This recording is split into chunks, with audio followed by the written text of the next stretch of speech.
오늘도 예배 나온 여러분 주님의 이름으로 환영합니다. 하나님의 은혜가 충만하기를 간절히 바랍니다. 우리가 사도행전을 통해서 특별히 요즘에 상황 가운데 교회란 무엇인가, 또 교회는 어떤 일을 해야 하는가를 우리가 원론적으로 생각하면서 이 시기를 우리가 타파해 가고, 또한 우리 역시 어떻게 마음을 다잡고 어떤 신앙생활을 해야 하는지를 말씀을 통해서 배우기를 원합니다. 그래서 사도행전의 말씀을 우리가 보기로 했죠. 오늘은 이제 지난주에 이어서 예수님께서 드디어 승천을 하시는 그 말씀으로 시작을 합니다. 예수님의 승천의 의미를 우리가 한번 생각해야 됩니다. 예수님의 승천이라는 그 내용입니다.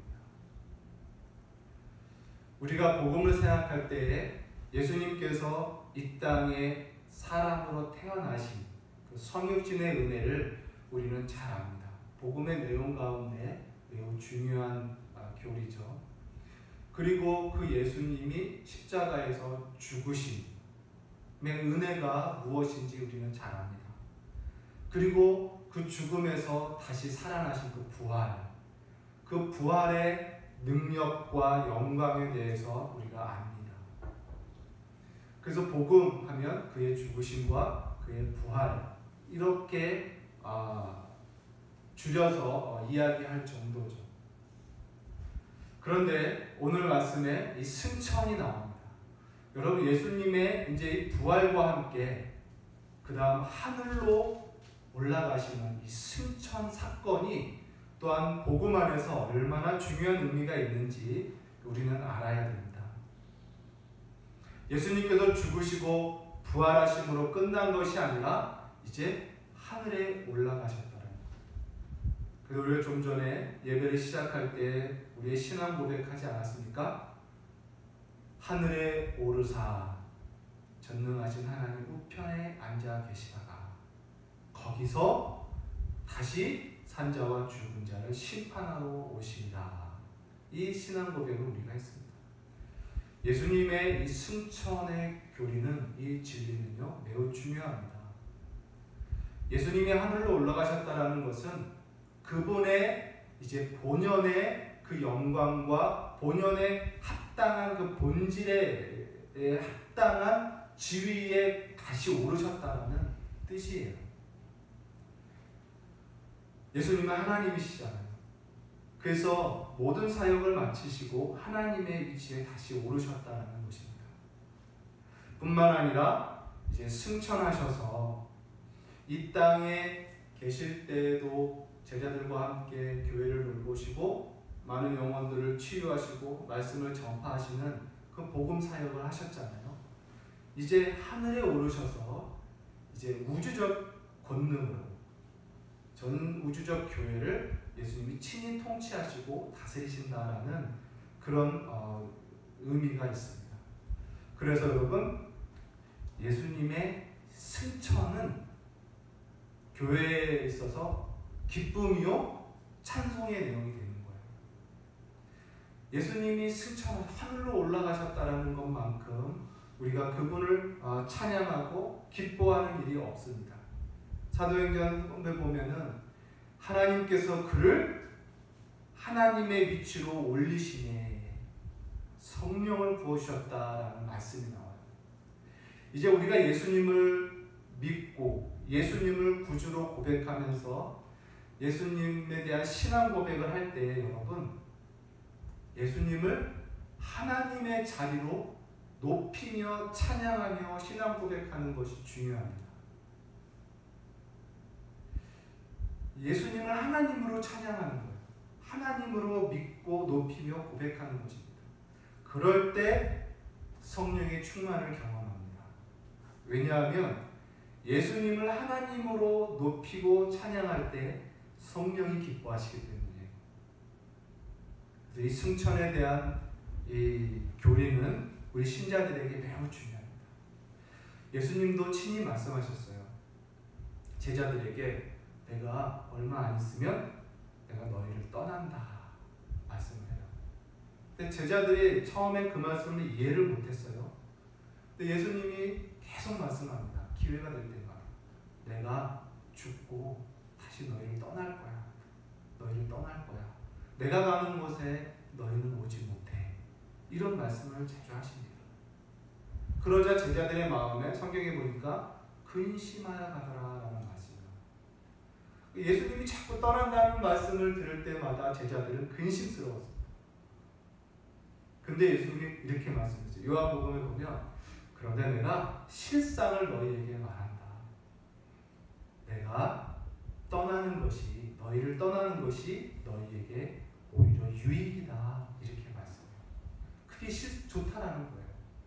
왜냐하면 내가 떠나야 성령이 오신다.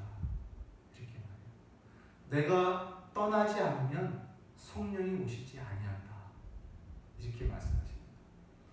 그 예수님이 승천하셔야만이 성령이 이 땅에 오시는 거예요. 그러므로 예수님이 하나님의 자리로 하늘로 올라가셨다라는 이 승천교리는 우리에게 찬송의 내용이 되는 거죠. 우리의 마음이 기쁨이 되는 거예요. 지금 예수님께서 오늘 본문에 9절에 보니까 제자들이 보는 가운데 하늘로 이렇게 올라가십니다. 그의 몸이 쭉 뜨는 거예요.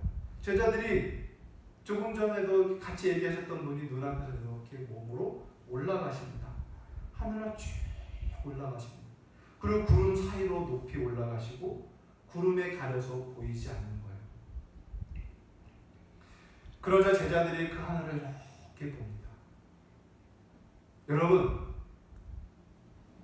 오늘 성경에 보니까 10절에 올라가실 때 제자들이 자세히 하늘을 쳐다보고 있는데 이렇게 표현이 되어 있죠. 여기서 제자들이 자세히 하늘을 쳐다보고 있다고 표현되어 있는데 우리 성경에는 근데 그 원어 보면은 뭐라고 되어 있냐면 자세히가 그냥 골몰하게 이렇게 쳐 있어요. 이런 표현이에요. 하늘로 올라가는 예수님을 쳐다보고 골몰히 줄곧 쳐다보고 있는 거예요. 연연없이 다른 생각 없이 그것만 하늘로 올라가신 예수님만 또렷하게 쳐다보고 있어요.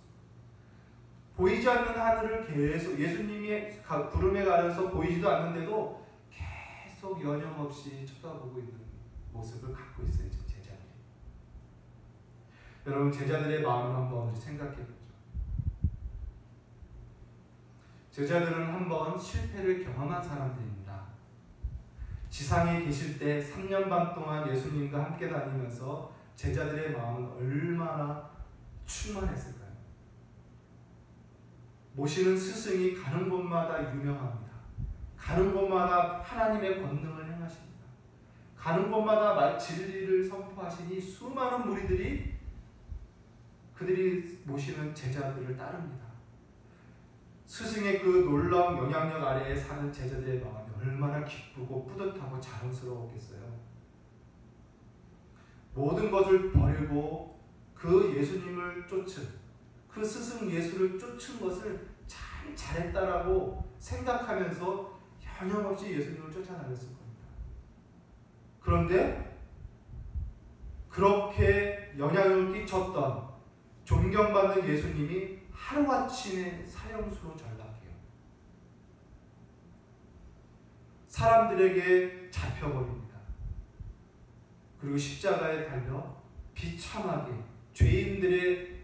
죄인들만 당하는 십자가의 형태에서 죽임을 당해요. 그러한 상황 속에서 이 제자들은 어땠습니까? 아무것도 하지 못했어요. 스승을 보호하겠다라고 몸을 바친 사람이 한 사람도 없습니다. 스승을 살리겠다라고 고함치며 저항하는 사람이 한 사람도 없었고 전부 다 도망자예요.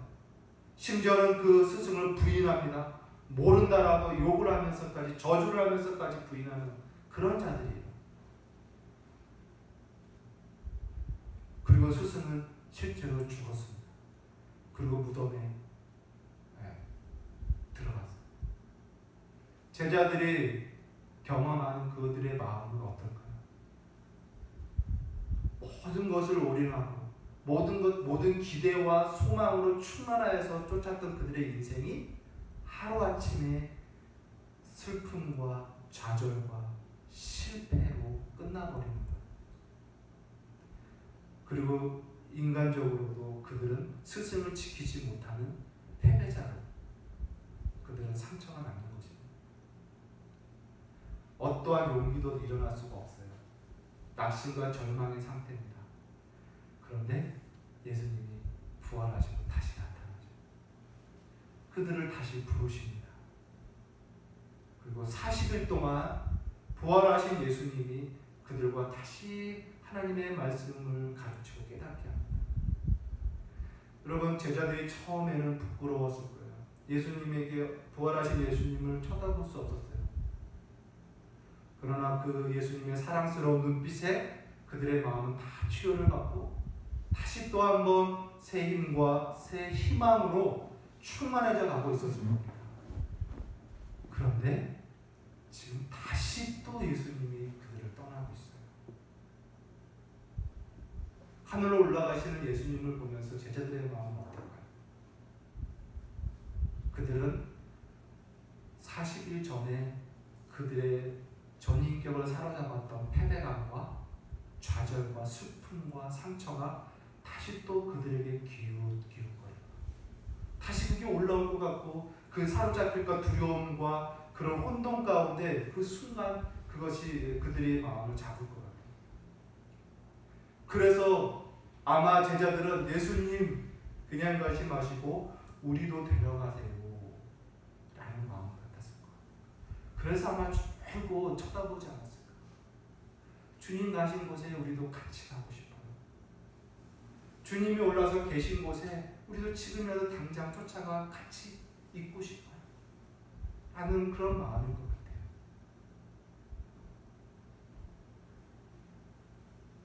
다시 또 두려움과 패배감에 쌓이고 싶지 않은 그들의 마음 가운데 쭉 쳐다보는 그들을 향해서 그러고 있을 때 천사 두 사람이 나타나요. 흰옷 입은 두 사람이 나타나서 그 곁에 서서 제자들에게 말합니다. 11절 보니까 갈릴리 사람들아 어찌하여 서서 하늘을 쳐다보느냐 이렇게 천사들이 말하는 거예요. 이 말씀은 최고 예수님을 향해서 예수님을 따라가고 싶은 나도 지금 예수님과 함께하고 싶어요 라고 하면서 연염없이 쳐다보고 있는 하늘만 쳐다보고 있는 제자들을 향해서 정신 차리게 하는 겁니다. 갈릴리 사람들아 어찌하여 하늘만 그렇게 골몰이 쳐다보고 있느냐 이렇게 말합니다. 갈릴리 사람들아 이게 무슨 말일까요? 여러분 제자들은 지금 40일 동안 예수님의 말씀을 들으면서 예수님이 다시 오실 거고 하나님 나라가 완성될 거고 심판이 이루어질 거고 그러면 천국에서 너희들은 영원한 상급을 누릴 거야 라는 약속의 말씀을 다 배웠습니다. 그래서 그들은 지금이라도 그 천국에 같이 올라서 그 영화를 누리고 싶은 마음일 거예요. 다시 말하면 종말이 속히 오기를 간절히 바라는 종말 신앙에 완전히 사로잡혀가지고 하늘만 쳐다보고 있는 겁니다. 그때 갈릴리 사람들아 이렇게 부르는 거예요. 갈릴리가 뭡니까?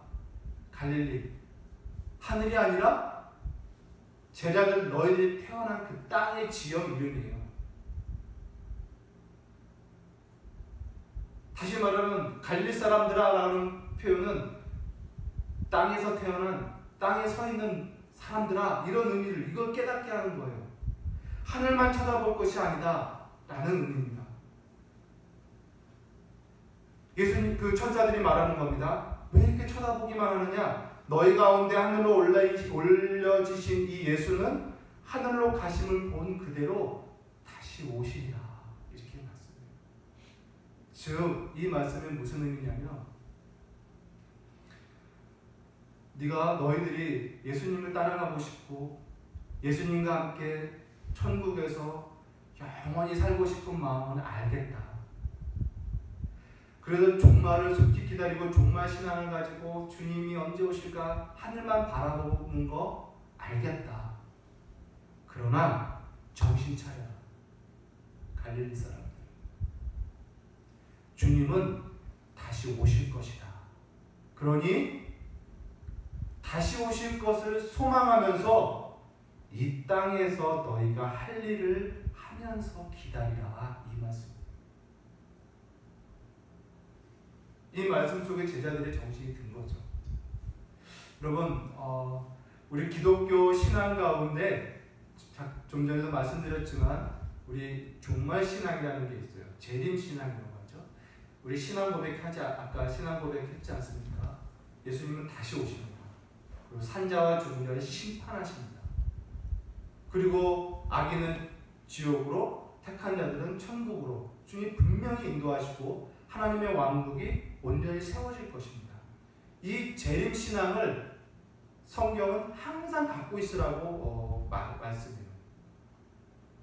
어쩌면 오늘날 교회의 문제가 뭐냐면 오늘 성도들이 재림 신앙을 잊어버리고 살기 때문에 많은 문제를 야기하는 건 아닌가라는 생각을 하게 돼요. 재림 신앙은 뭡니까? 우리의 본향은 이 땅이 아니다라는 거죠. 저 천국이 우리의 본향입니다.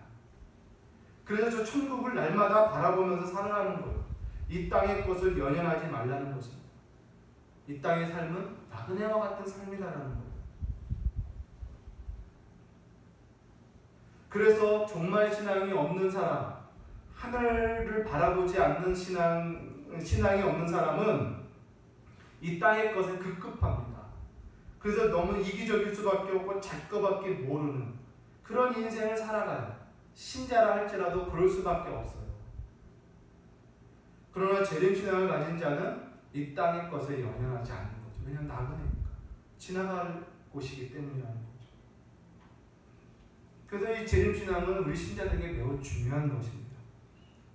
그러나 이 재림신앙을 오로지 하늘만 쳐다보는 신앙으로 살아서는 또한 안 된다는 거예요. 하늘만 쳐다본다는 건 하나님만을, 예수님의 재림만 간절히 바란다는 건 좋은 의미지만 그러나 너무나 이 땅의 삶을 소홀하는 거예요. 마땅히 주님께서 허락하신 시간과 인생이 있는데 내 삶의 인생이 있는데 그것을 소홀히 하고 그냥 하늘만 쳐다보는 신앙은 온전한 참 재림신앙이 아니라는 겁니다. 참된 종말신앙 또는 재림신앙은 하늘을 바라보면서 이 땅의 것을 충실히 살아가는 거예요. 왜냐? 예수님이 하늘에 계시다가 우리를 그냥 하늘로 쏙 부르시는 게 아니라 예수님이 이 땅을 다시 한번 오시겠다라고 하셨기 때문입니다. 다시 이 땅에 한 번 더 오신다고 말씀하셨기 때문에 우리는 이 땅에서의 삶을 충실해야 돼요. 무슨 말이냐면 다시 오셔서 뭘 하시겠다는 겁니까? 심판하신다는 거예요. 그 심판은 믿는 자와 믿지 않는 자를 가리는 심판과 함께 신자들에게 또한 심판이 있어요. 신자들도 똑같이 심판을 받아요. 판단을 받아요. 거기서 상급과 칭찬과 명성이 결정됩니다. 그래서 참 종말신앙은, 참된 종말신앙을 갖는다는 건 하늘을 소망하면서 이 땅에서 예수님이 다시 오실 때 받을 상을 준비하면서 하는 삶이에요. 진실로 성실해야 됩니다. 주님이 맡겨진 사명을 간과하지 말고 늘 붙잡고 상기하면서 사명에 충실한 삶을 사는 거예요. 그것이 참된 종말신앙인의 모습이라는 겁니다. 지금 오늘 이 세 절의 구절 속에서 우리는 올바른 종말신앙을 배우는 겁니다. 천사가 제자들에게 깨우쳐주는 거예요. 하늘만 골몰이 쳐다볼 것이 아니라 다시 오실 예수님의 약속을 소망하고 그 소망을 붙잡고 주님이 주신 사명 그리고 주님이 주신 약속을 이루면서 인내하며 성실히 충성히 살아가는 것, 그것을 우리에게 교훈하는 것. 저와 여러분이 이러한 올바른 신앙을 갖기를 바랍니다. 저와 여러분은 분명히 주님이 우리에게 주신 신자의 마땅한 사명의 삶이 있어요. 거룩한 삶이요, 진실한 삶입니다. 그리고 날마다 옛것을 벗어버리고 날마다 새롭게 되어지는 성화의 삶의 사명이 우리에게 있어요. 어제와 내일은 달라야 됩니다. 오히려 어제보다 더 못하는 그런 인생을 살아서는 안 되는 거죠. 왜냐? 예수님은 다시 오신다고 말씀하셨어요. 다시 오셔서 우리를 심판하십니다. 우리는 그날을 준비하는 인생을 살아야 해요. 주님을 다시 맞이할 준비를, 온전한 사명과 성실한 충성된 삶을 살아야 하는 것입니다. 이것을 깨닫고 이제 제자들이 이제 산에서 내려옵니다. 내려와서 예루살렘에 가서 다락방에, 마가의 다락방에 모여요. 마가의 다락방에 모인 사람들의 이름이 13절에 기록이 되어 있습니다. 사도행전은 의도를 받고 누가라는 사람이 사도행전을 기록할 때 기록 목적을 갖고 기록했다라고 분명히 말씀드렸어요. 바로 사도를 세우시는 예수님의 마음이었다는 것입니다. 그래서 유독 이 13절에 사도들의 이름을 다시 한번 한 사람 한 사람 굳이 다 언급하면서 기록을 하고 있어요. 11명의 이름. 그리고 14절에 여자들과 예수의 어머니 마리아와 예수의 아우들과 더불어 함께 모여있더라. 여기서 14절에 여자들이란 많은 해석이 있어요. 예수님을 쫓아다녔던 많은 여인들 될 수도 있고, 또 사도들의 부인, 아내들이라는 해석도 상당히 지지를 받고 있습니다. 왜냐하면 사도들은 바울이 말했잖아요. 내가 아내와 함께 다닐 권한이 없느냐. 내가 독신으로 살지만 내가 결혼할 권한이 없고 아내와 함께 다니면서 함께 권리를 행사할 그런 자격이 없느냐? 그러나 나는 그것을 포기한 거다. 그렇게 얘기해요. 그 얘기를 할 때 이런 표현합니다. 내가 다른 사도들과 같이 아내들과 함께 다니는 권한이 없겠느냐? 이런 표현을 하고, 또는 다른 성경에 내가 사도들은 아내들과 함께 다니는 습관이 있었으니 이런 표현이 있어요. 그래서 사도들의 아내라는 그런 해석도 많이 있습니다. 어쨌든 사도들과 그의 가정과 마리아와 예수의 동생들이 모여서, 그리고 15절 보니까 더 많은 사람들이 모여서 120명이 함께 모였더라. 여러분, 120명이 마가의 다락방에 모였답니다. 한번 생각해 보죠. 도대체 다락방이 얼마나 크길래 120명이 모일까? 우리가 얼핏 생각할 때 120명이 이 다락방에 모여서 함께 생활한 것으로 생각을 해요. 보통 예수님도 올라가셨고 남아있는 자들이 모여서 함께 생활했다라고 하는데 사실 그건 불가능합니다. 왕궁에 있는 다락방도 120명이 함께 생활할 정도의 규모가 될 수가 없어요. 하물며 한 사람의 평민의 집 다락방에 120명이 함께 생활한다? 불가능한 겁니다. 이거는 함께 모여서 생활했다라기보다는 생활을 갖춰서 해야 하나 다락방에 120명이 매일매일 수시로 자주 모였다는 거예요. 자주. 왜 모였을까요? 14절에 오로지 마음을 같이하여 기도하기 위해서, 오로지 기도에 힘쓰기 위하여 매일 모였다는 거예요. 아마 이 정도 규모면 충분히 120명 둘러앉지 않습니까? 앉아서 상당한 밀집 형태로 모여서 마음을 같이하여 한 마음으로 오로지 기도에 힘썼다라는 겁니다.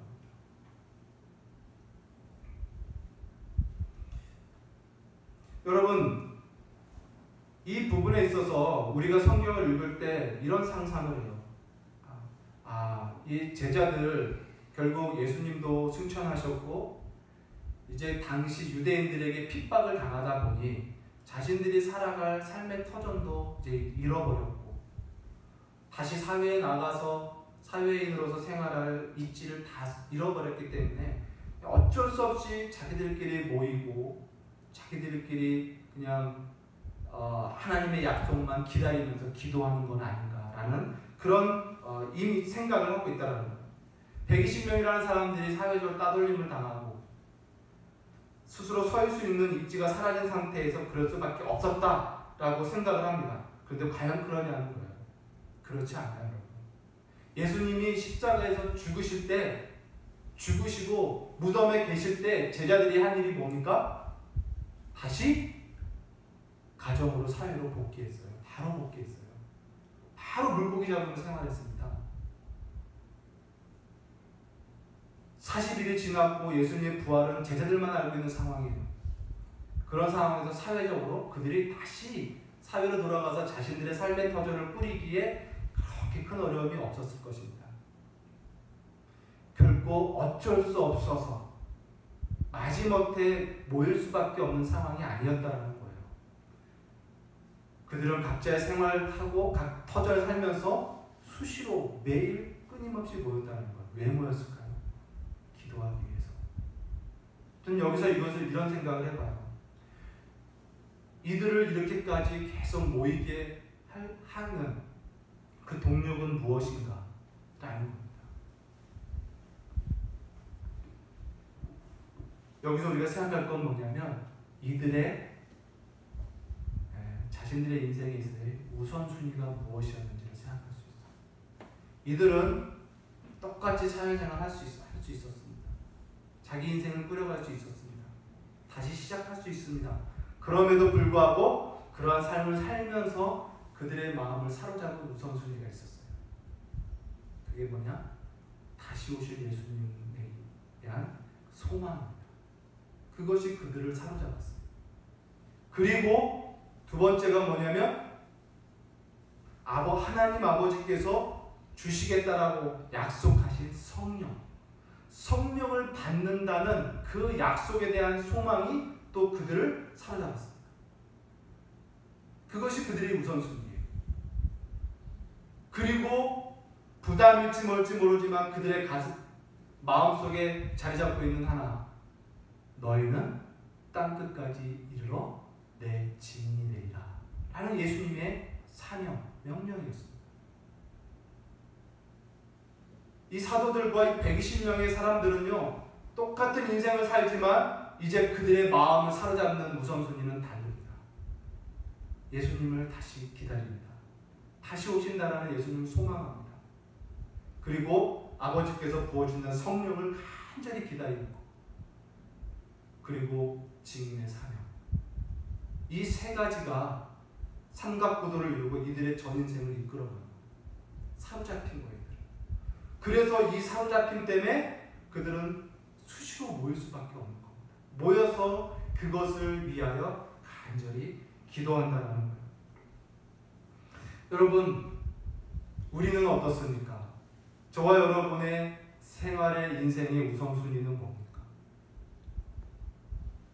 왜 똑같은 신자인데 우리에게는 우선순위가 다를까요?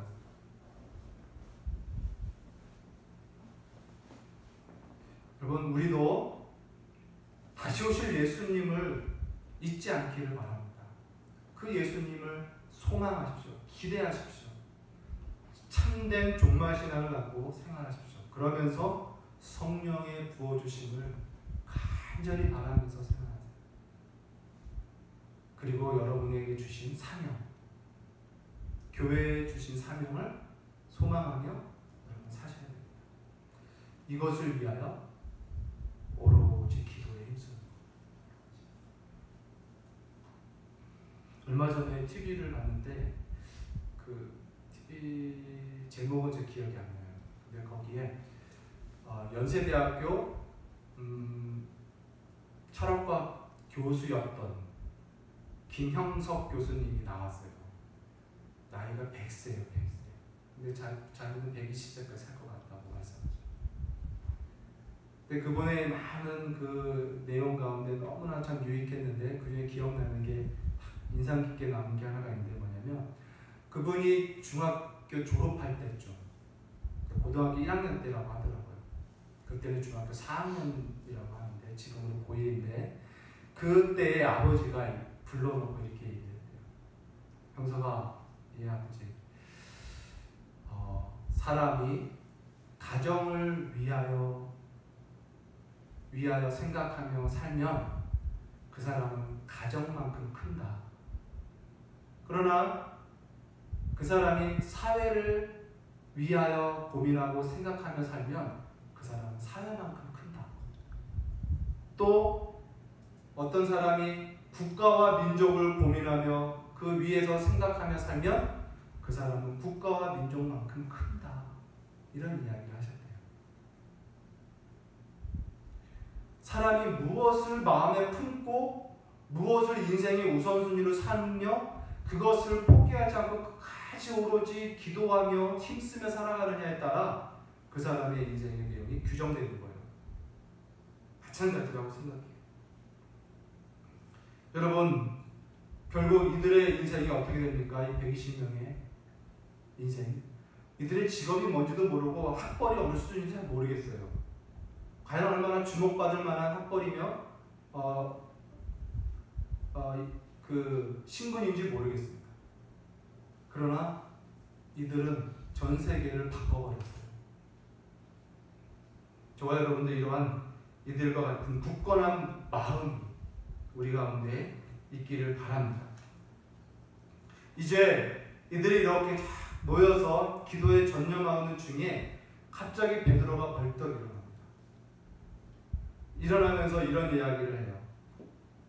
이제 16절부터 쭉 얘기하는 거예요. 성령이 다윗의 입을 통하여 예수 잡는 자의 길자리가 된 유다를 가리켜 말씀하셨다.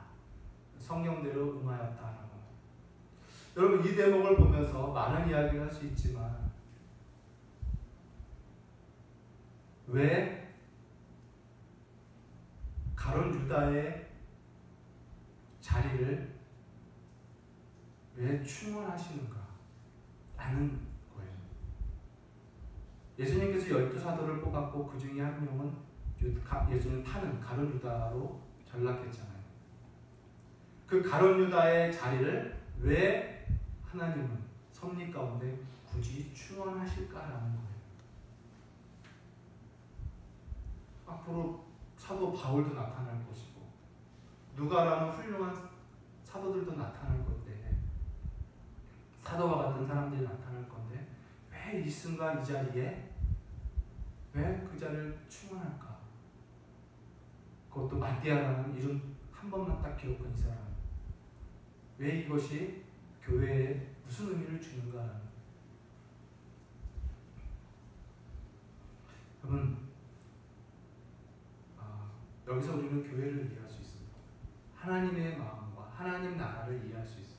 뭐냐면 여러분, 이 사도들 11명의 사도들 아까 이름이 쭉 한 사람 한 사람 나왔지만 그 사도들의 마음속에 사라지지 않는 패배감이 하나 있습니다.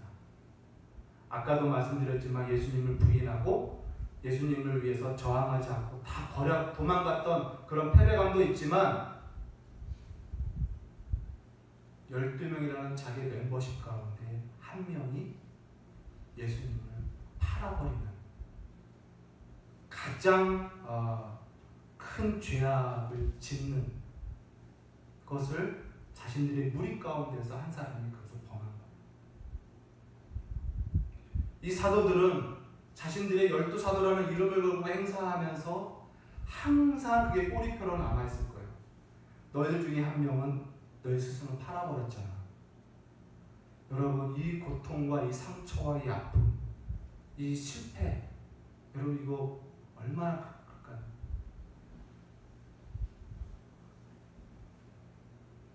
예수님께서는, 하나님께서는 이 12사도 가운데 한 명의 실패에 대한 이 자리를, 이 결혼된 것을 예수님은 다시 충원하십니다. 이 결혼의 상태는 실패요, 큰 아픔이요, 실수요, 상처인 거예요. 하나님은 그 결혼된 그 자리를 다시 충원하심으로 그들의 실패와 상처와 아픔을 위로하십니다. 다시 격려해 주시는 거예요. 거기에 발목 잡히지 마. 거기에 다시 주눅들지 마. 너희의 실패와 좌절 다시 내가 충원할게 하면서 하나님께 다시 충원하십니다.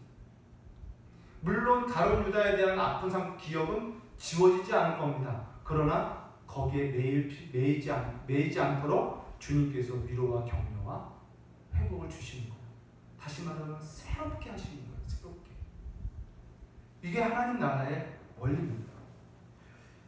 베드로는 기도하는 가운데 하나님의 성령을 받아서 그 자리를 충원해야 한다는 사명을 받습니다. 그리고 충원하는 과정. 여러분, 하나님께서 우리를 이렇게 하죠. 저와 여러분의 인생 가운데 수없는 실패와 좌절과 부끄러움과 상처가 있어요. 하나님 앞에서조차도 내놓기 어려울 만큼의 부끄러움과 실패가 있을 겁니다. 그 기간만큼은 내 인생에 없었으면 좋겠다 라고 할 만큼의 그런 아픔이 있을 거예요. 그러나 하나님은 그것을 다 위로할 만큼 충원하시고 위로하시고 격려하시고 그것을 넉넉히 상쇄할 만큼의 새롭게 하심을 주님은 주셔요. 이게 하나님의 나라의 법칙입니다. 결국 하나님께서는 이 12명의 사도의 숫자를 맞추십니다. 네, 맞추시는 내용을 끝으로 볼게요. 이제 베드로가 일어나서 가룟 유다의 그의 그 실패는 성경대로 응했고 이제 그 직분을 타인이 취하여야 한다는 말씀이 있으니 우리가 충원하자 라고 얘기를 해요. 그러면서 이렇게 제안합니다. 21절에 보면 이러함으로 요한의 세례 때부터 우리 가운데 올려져 가신 날까지 주 예수께서 우리 가운데 출입하실 때에 항상 우리와 함께 하던 자 중에 하나를 세워서 예수의 부활하심에 증언한 사람으로 되게 하자 이렇게 제안을 합니다. 그러자 23절에 사람들이 누구를 추천합니까? 두 사람을 세우니 이렇게 돼. 23절에 두 사람을 세우니 하나는 바사바라 고도하고 별명은 유스도라고도 하는 요셉이요 하나는 마띠아라. 여러분 이 23절 한 절에 두 사람을 지금 소개하고 있는데 여러분 다시 한번 보세요. 이 한 절을 다 보면은 이 구절을 기록하고 있는 누가의 마음이나 또는 이 두 사람을 추천하는 사람들의 마음에 속에 누가 마음에 드는 인물로 보입니까? 두 사람 중에 누가 뽑혔으면 좋겠다, 누가 12사도에 가입됐으면 좋겠다라는 마음이 듭니까? 한번 보시죠. 바사갈 거예요. 왜요? 한 사람에 대해서 소개를 3번이나 합니다. 이름은 바사바라, 별명은 유스도요, 이름은 요셉이요, 별명은 유스도요, 사람들이 바사바라고도 부른다. 이렇게 합니다. 바사바가 뭡니까? 평안의 아들, 화평의 사람 이런 뜻이에요. 그리고 충성의 사람 이런 뜻입니다. 유스도 부드럽다라는 뜻이에요. 온유하다라는 뜻입니다. 한 사람을 설명하는데 요셉이라는 사람을 설명하는데 이렇게 사람들에게 덕망이 있고 존경받으며 성품 좋은 사람 요셉이 있고 나머지 한 사람 뭡니까? 마띠아라. 이렇게 끝나버리는 거예요.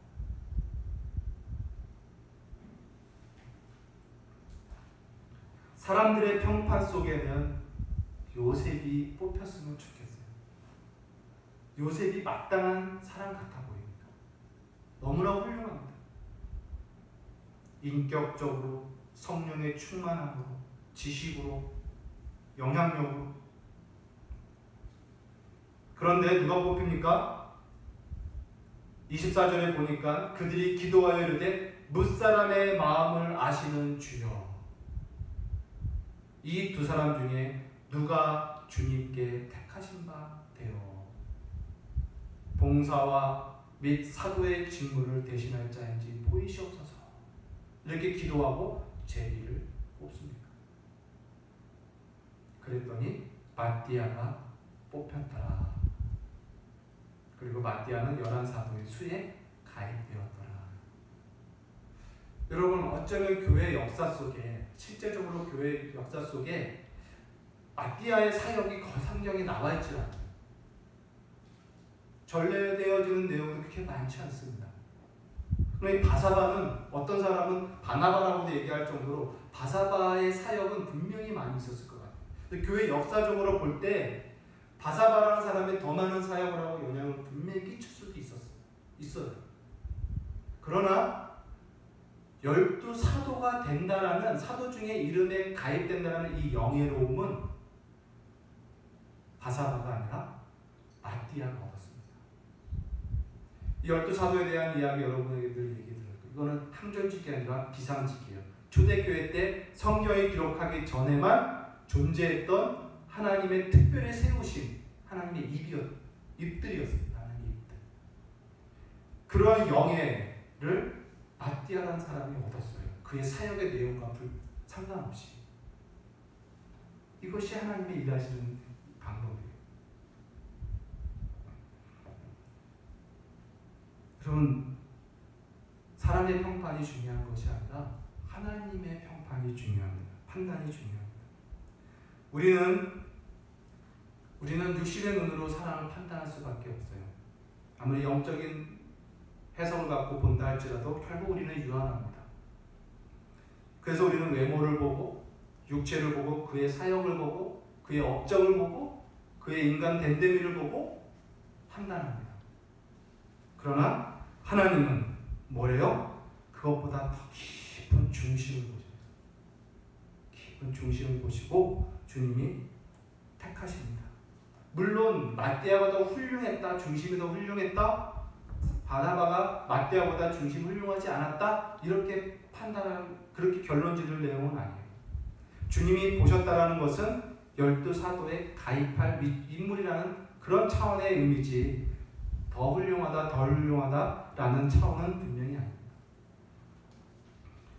어쨌든 하나님은 사람의 눈으로 훌륭하다고 보는 사람들을 오히려 제외시키고 다른 사람을 사용하시는 그런 것을 우리는 자주 봅니다.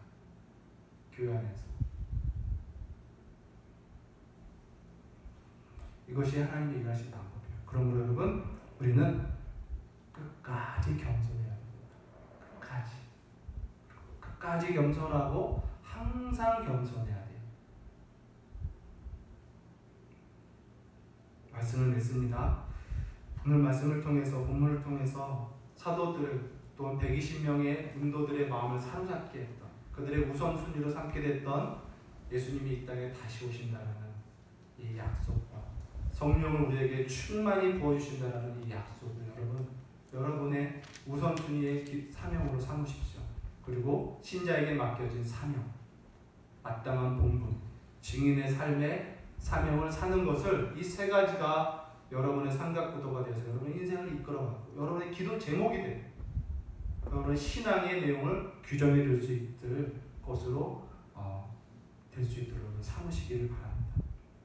그리고 우리 또한 올바른 종말신앙을 갖고 이 땅을 성실하게 생활하며 오늘 말씀을 통해서 이대로 우리의 모든 것을 자기 뜻대로 판단하시고 우리에게 주님의 자비하심을 따라 우리의 상을 주실 그 예수님을 바라보면서 언제나 겸손히, 사람을 외모로 육체로 판단할 것이 아닌 주님만 바라보며 겸손히 행하고 끝까지 겸손하기로 다짐하는 그런 성도의 삶을 사시기를 주님의 이름으로 축원합니다. 기도하겠습니다. 하나님 아버지, 감사합니다. 말씀을 통해서 또 한 번 우리에게 주의 음성을 듣게 하여 주시고, 우리가 이 얼마 남지 않은 인생 무엇을 우선순위로 삼으며 어디에 내 인생을 헌신하며 충성하며 살 것인지를 생각하게 하시면 감사합니다. 또한 우리가 하나님의 일하심에 신용각측함을 믿고 감사하며 끝까지 겸손히 행하는 귀한 성도 되게 하여 주시고, 다시 오실 우리 주 예수 그리스도의 말씀을 굳게 믿고 재림신앙으로 소망 가운데 살아가는 귀한 성도 되게 하여 주옵소서. 예수님의 이름으로 감사하며 기도합니다. 아멘.